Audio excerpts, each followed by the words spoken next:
Hello viewers, আমি আবার ফিরে এলাম আপনাদের মাঝে। আমি সোহেল খান। কম হুক ডিভাইসে এই ৬টি প্রবলেমের মধ্যে যে কোনো একটি হওয়ার সম্ভাবনা থাকে। আমি ৩ নম্বর পয়েন্টটা নিয়ে কাজ করব। সো চলেন দেখি। কম হুক ডিভাইসের এই মেশিনটায় কম হুক মোটর টার্নিং টু স্লো লেখা আসে। সো আমি ফার্স্ট টাইম কেবলগুলি চেক দিব। আপনারা দেখতে পাচ্ছেন আমি কেবলগুলি খুললাম। এখানে ১৭ নম্বর কেবলটা খুলবো। এই যে খুলে আনছি। এখন এই কেবলটার মিটার দিয়ে আমি অ্যাবোমিটার দিয়ে আমি চেক করব। দেখেন আমি চেক করতেছি। দেখেন মিটারে কোনো শো করতেছে না।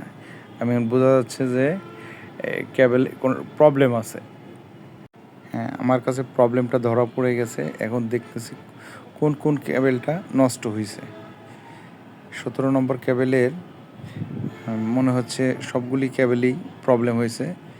এখন প্রবলেমটা আমি ফাইন্ড আউট করে এখন এগুলি নিয়ে কাজ করতেছি। দেখেন আপনি। ওকে, কেবলগুলি প্রবলেমটা ফাইন্ড আউট করে আমি এখানে জয়েন্ট দিয়ে দিচ্ছি, কস্টিপ মেরে দিচ্ছি। দেখেন। ওকে, এখন আমি চেক করে দেখব ওকে দেখায় কিনা। হ্যাঁ, দেখেন এখন প্রত্যেকটা কেবলই কিন্তু তারই কেবলই ওকে দেখাচ্ছে। ওকে, এখন আমি মেশিনে লাগাবো, লাগিয়ে টেস্ট করে দেখব। আবার ১৭ নম্বর কেবলটি লাগিয়ে দিলাম। এখন মোটরের সাইডের কেবলটাও লাগিয়ে দিলাম। এখন আমি মেশিনে পাওয়ার দিলাম। পাওয়ার দিয়ে এখন চেক করে দেখব।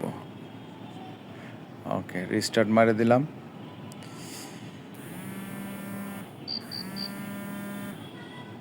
হ্যাঁ, মেশিনটা অন হয়েছে।